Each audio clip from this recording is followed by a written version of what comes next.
Alors bonjour à toutes et à tous, bienvenue dans cette nouvelle vidéo. Suite à la précédente vidéo, je voulais faire un complément par rapport à la nouvelle lune en bélier, en rapport avec les différents candidats pour l'élection présidentielle qui va arriver donc là le 10 avril, donc c'est bientôt.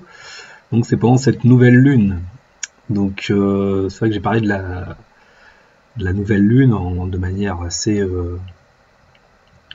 bien détaillée pour que le plus grand nombre puisse comprendre au niveau de l'astrologie. Et je voulais également, donc j'ai fait également un parallèle avec la 5e République, mais c'est vrai que j'ai pas fait un parallèle avec les candidats. Et si je fais un parallèle avec les candidats, on peut s'apercevoir aussi quand même certaines choses intéressantes par rapport à ce premier tour.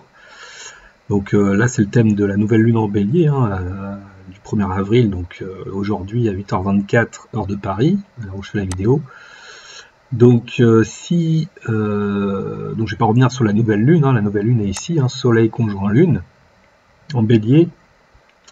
Et ce qui est intéressant de voir, c'est donc si je mets le thème des différents candidats, donc si par exemple je mets, donc on va faire dans l'ordre, je vais prendre dans l'ordre des candidats qui arrivent de manière alphabétique, alors je vais essayer de les retrouver, donc Le Pen, on va prendre donc le thème de Marine Le Pen. Bon, voici le thème de Marine Le Pen, Lion, ascendant Balance. Donc si je prends la nouvelle lune, donc en bélier, 1er avril 2022, hop, voilà, je superpose. Donc on s'aperçoit quoi? Que cette nouvelle lune tombe sur le nœud nord de Marine Le Pen. Le nœud nord est toujours un point, les axes des nœuds, toujours un axe important d'astrologie qui détermine, si vous voulez, l'axe de vie. Donc des choses importantes qui peuvent générer, si vous voulez, souvent des changements de vie ou des moments importants dans une vie. Donc ici, c'est le nœud nord. Le nœud nord, c'est la voie, comme on dit, d'évolution, plutôt positif. Le nœud sud, ça tire plutôt en arrière, c'est plutôt négatif. Donc ici, le nœud nord, la nouvelle lune qui tombe sur le nœud nord, ça devrait être plutôt positif. Alors après, tout dépend aussi des aspects, parce que ça peut aussi être négatif. Donc c'est pour ça que c'est assez ambivalent, assez ambigu, c'est vrai que c'est pas toujours blanc ou noir, malheureusement. Donc, comment dire, donc là, si on regarde, donc si je clique sur cette nouvelle lune, donc il y a 11 degrés 30, donc on voit bien, elle tombe au degré exact, 11 degrés 26 de son nœud nord au bélier. Donc il y a Mercure aussi qui est conjoint dans le ciel, et Chiron. Donc aujourd'hui, là, actuellement, on a Mercure, Lune, Soleil et Chiron, donc la nouvelle Lune est là. Donc c'est important de le voir. Et qu'est-ce qu'il y a? Donc l'opposition, c'est normal, ça c'est parce qu'il y a le nœud sud en face, donc ça c'est pour tout le monde. L'axe des nœuds, c'est toujours un axe qui se trouve face, le nœud sud est toujours face au nœud nord, donc ça je dirais, on peut pas tenir compte presque. Mais ce qui est intéressant de voir, c'est qu'ici, il y a des aspects plutôt harmoniques, harmonieux. Donc on a un trigone à 10 degrés de Mercure, 10 degrés 46, et le Soleil à 13 degrés. Donc il faut prendre 2-3 degrés, donc là on peut les prendre, la conjonction Soleil-Mercure, de toute façon il y a une conjonction, même si elle serait un peu écartée, on la prend quand même. En maison 10, la carrière professionnelle, donc là ça peut donner par exemple un indice positif au niveau de l'ascension professionnelle, enfin une période, donc là pendant les 15 jours, parce que la nouvelle lune, c'est pendant les 15 premiers jours d'influence qu'elle se fait le plus sentir. Donc sur son nœud nord, voilà, amélioration, ça porte en avant, ça donne si vous voulez, une aide.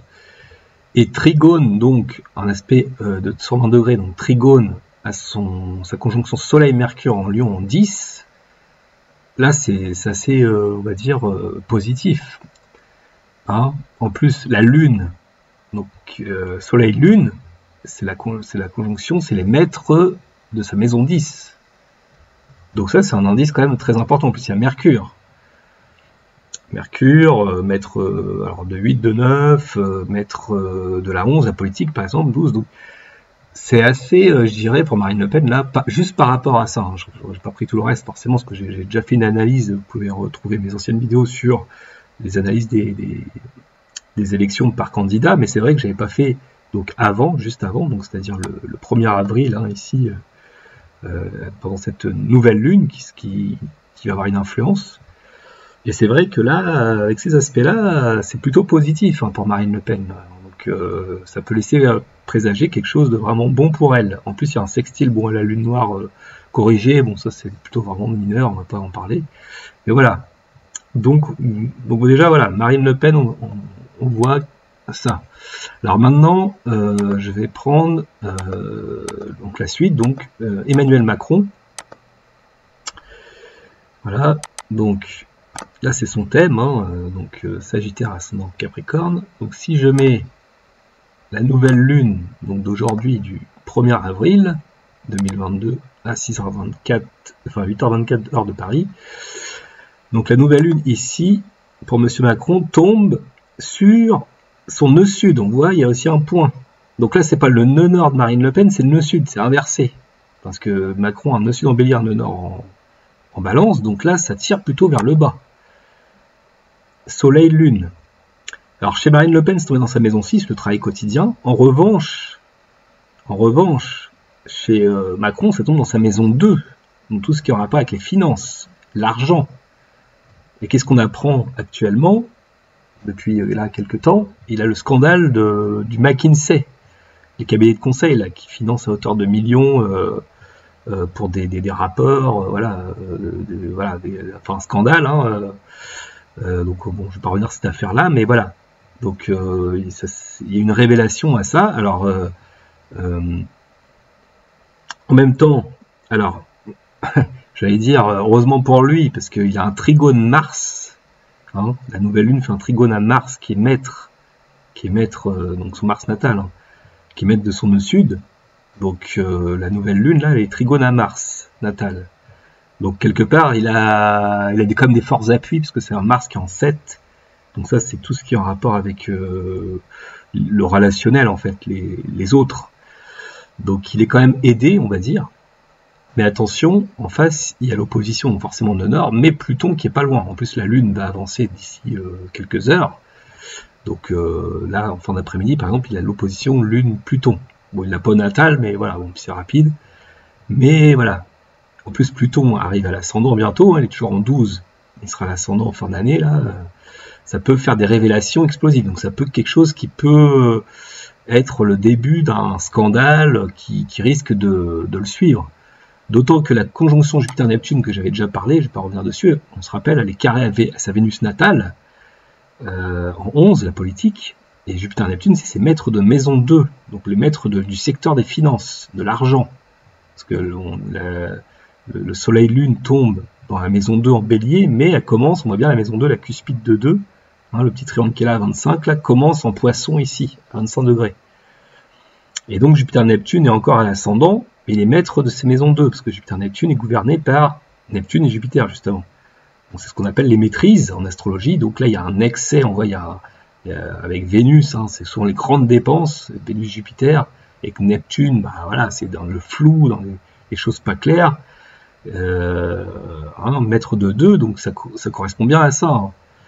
Hein, déjà qu'il avait le carré Neptune avant, peut-être des conflits d'intérêts, et toutes ces choses-là. Et donc, Vénus est aussi importante, parce que Vénus est en 11, donc la politique, mais c'est le maître de l'axe 2-8, par la balance et le taureau, parce qu'on voit que la 2 se termine en taureau. Donc la Vénus parle déjà d'argent en tant que tel, hein. Avec Vénus, on dit souvent, ça peut être de l'amour, mais aussi des finances. Et elle est maître de 8, l'argent reçu par l'extérieur, et l'argent aussi que l'on acquérit par soi-même. Donc, c'est vrai qu'ici, ça renforce, si vous voulez, le problème qu'il a actuellement financier. Et ce qui va être intéressant de voir, c'est que Jupiter et Neptune vont continuer à avancer bientôt et va rentrer dans sa maison 2. Et donc va continuer finir le carré qu'il a sur tout son amas en Sagittaire. Donc, aspect de tension qui risque de continuer là pendant un petit moment, hein, pour Macron. Donc c'est pour ça, là, je vous dis, il est pris dans des affaires. Bon, alors moi, au départ, je voyais peut-être une sorte d'agressivité avec le carré de Mars, Uranus. Alors, il est toujours présent, hein, plus ou moins, un peu éloigné là.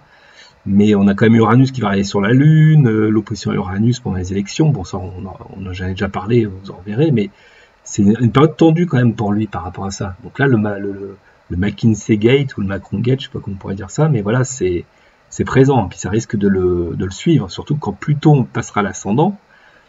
Pluton, c'est tout ce qui est caché souterrain. Donc là, il risque d'y avoir des révélations. À l'ascendant, c'est tout ce qu'on voit, c'est tout ce qu'on montre, hein, c'est le corps physique. Donc c'est tout ce qui est affiché au grand jour. Donc la 12, c'est tout ce qui est caché. Pluton, en plus, c'est vraiment souterrain. Hein, c'est 2 fois le côté un peu mystérieux et caché. Et là, à l'ascendant, ça risque de faire des révélations au niveau de sa carrière politique, parce que c'est son maître de 10. Hein. Son MC tombe à 29 degrés 21 du Scorpion. Hein. Pluton, c'est le maître du milieu du ciel du Scorpion. Donc là, attention, parce que bon, pour l'instant, il est protégé. Encore une fois, hein, c'est vrai qu'il est quand même chanceux parce qu'il a quand même ce sextile qui le protège. Mais plus la planète s'éloignera dans le temps, bon, elle est très lente. Hein, Pluton n'a pas avancé comme ça du jour au lendemain dans le Verseau. Elle va arriver dans un an et demi. Donc voilà, il faudra attendre encore, mais c'est vrai que ça peut commencer à indiquer tout ça, des révélations, des scandales plus ou moins forts. Et voilà, donc là il est quand même dans une période... Puis en plus il y a Vénus-Saturne dans le ciel, hein, avec Mars. Bon là pour l'instant c'est un sextile, donc on va dire c'est pareil, là il a quand même des aides, des appuis comme j'ai dit avec la maison 11. Il y a quand même beaucoup d'appuis politiques, hein, il sort pas de nulle part, hein, Macron, donc forcément il est aidé. Mais il a quand même, voilà, ces affaires-là qui ressortent, et ça fait quand même, ça peut jouer sur la campagne, sur sa campagne présidentielle, en tout cas, enfin, de ce qui fait une campagne, et sur le premier tour.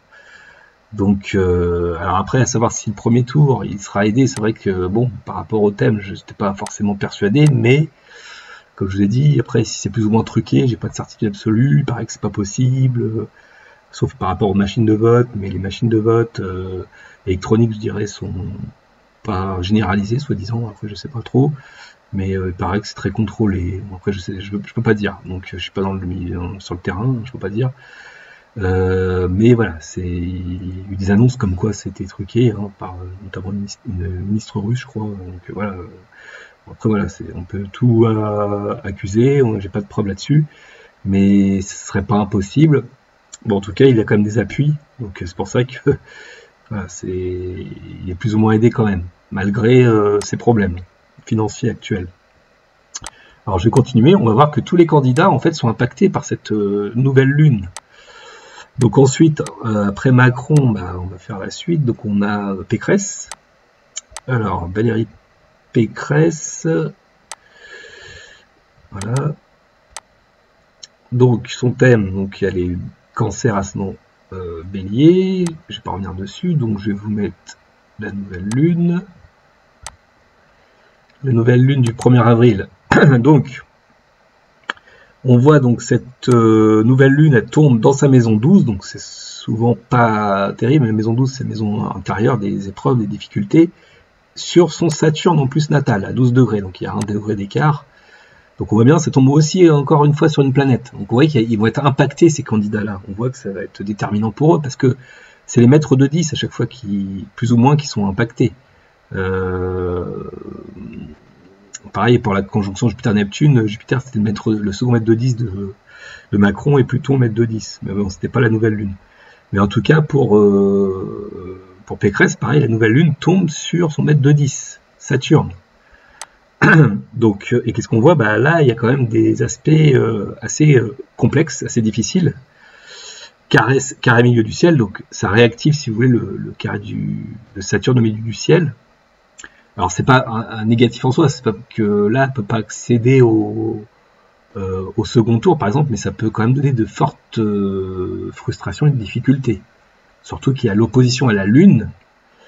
Donc il y a Saturne-Lune en fait, donc la frustration, hein, le côté émotionnel, enfin le côté soutien aussi populaire, qui risque d'être assez brimé, donc perte de soutien, mais elle a en même temps, si on regarde bien, le carré Mercure aussi, qui est pas évident, par rapport aux finances, maître de 2 par exemple, mais trigone Jupiter, c'est la seule chose qui le soutient.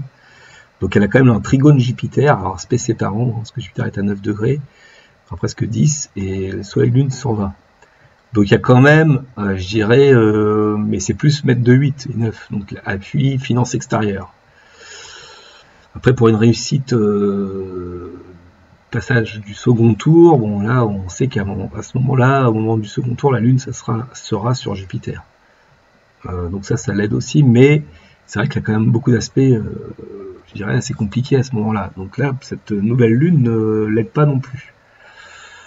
En plus, il y a Mercure, pas loin, donc Mercure, il est un peu large, c'est vrai, hein, ce carré Mercure, mais la nouvelle lune, on pourrait presque la prendre. Donc, comme c'est conjoint, c'est vrai que là, il y a au niveau des votes, là, elle n'est pas trop aidée, je dirais. Donc à voir, mais je trouve qu'elle est moins aidée que, par exemple, la Macron et Le Pen déjà. Ensuite, on continue. Alors j'avais oublié Mélenchon, juste avant, excusez-moi. Donc on va prendre Mélenchon. Alors Mélenchon, bon, je prends les favoris, hein, les 5 dans les sondages. Donc Lion ascendant Vierge. Donc si je mets donc la nouvelle lune, hop, voilà.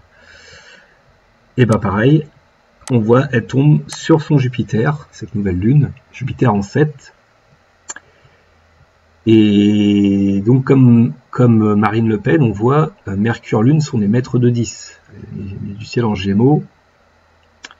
Et donc Mercure est la maîtrise et la Lune aussi. Cependant, il y a un carré Uranus natal à cette nouvelle Lune, ce qui fait que là, ça peut faire, si vous voulez, une mauvaise surprise, parce qu'une bonne surprise, ce serait plutôt en bon aspect, mais là, en carré Uranus, c'est plutôt, voilà, peut-être la fin d'une aventure politique. Donc c'est pour ça que le passage au second tour, j'y crois pas trop, malgré qu'il ait quand même des soutiens plus ou moins importants. Alors là, ils ont mis un trigone, je comprends pas. C'est par rapport à Jupiter, mais voilà, il n'y a pas. Donc il y a surtout le carré Uranus. Voilà. Parce que c'était Jupiter que j'avais cliqué dessus, voilà, excusez-moi. Donc voilà, il y a le carré Uranus par rapport à cette nouvelle lune. Voilà, donc ça c'est un indice aussi qui, voilà, pour moi c'est beaucoup plus simple si vous voulez, si on devait résumer l'élection, voilà, juste par rapport à la nouvelle lune. Bon, après c'est vrai que c'est assez réducteur, mais pourquoi pas, hein. Après on verra bien. Hein. Mais je vois pas, par exemple, à Mélenchon par rapport à ces aspects-là, il serait contrecarré. Donc malgré peut-être des soutiens, hein, Jupiter qui peut amplifier, il y a quand même une rupture qui se fait. Voilà. En plus, les maîtres de sa 10 qui sont touchés, donc voilà, ça joue quand même. Donc à voir. Et enfin Zemmour. Donc Zemmour, voici son thème. Donc Vierge ascendant Vierge. Et si je mets la nouvelle lune, donc du 1er avril, elle tombe dans sa maison 8. Alors, elle tombe pas sur une planète, contrairement aux autres, il y a juste la lune noire corrigée. En revanche, ce qu'on peut voir, c'est qu'il y a quand même des bons aspects, alors notamment à Uranus, lui plutôt une bonne surprise, contrairement à Mélenchon. Voilà, et alors, c'est pas affiché, mais si je clique sur le milieu du ciel, qui est à 9 degrés, ça fait un sextile à son Mercure, qui est le maître. Et comme Mercure est conjoint à la nouvelle lune, bah, ça peut aider. Le second maître, c'est la lune, donc elle est en sextile aussi. Hein. Donc là, c'est plutôt avantageux pour lui, malgré d'autres aspects peut-être plus compliqués. Mais voilà. Zemmour est peut-être un peu plus avantagé, on va dire, que Mélenchon déjà. Alors maintenant, à savoir si ce candidat passera au second tour, c'est autre chose. Là, c'est plus difficile à dire.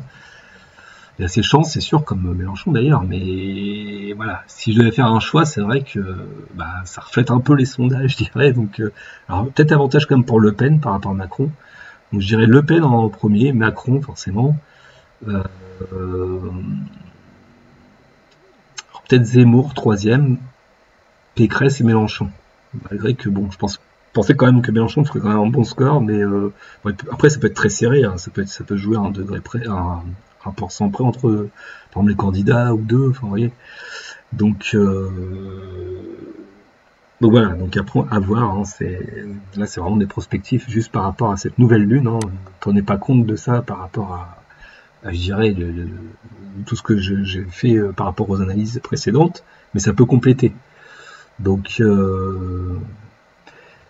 voilà, donc après j'ai quand même, enfin, j'ai tendance à dire quand même ça jouera quand même entre Macron et Le Pen, mais bon, après c'est sûr que ça se me mouille pas trop là-dessus, mais bon, après je peux me tromper hein, carrément, mais c'est vrai que par rapport à ça, c'est vrai que c'est assez intéressant.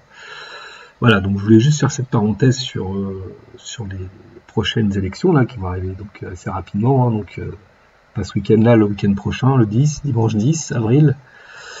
Voilà, donc c'est tout, je voulais pas faire trop long, donc si cette vidéo vous a plu, n'hésitez pas comme d'habitude à liker, partager, vous abonner, et moi je vous dis à une prochaine vidéo, je vous remercie, portez-vous bien, au revoir.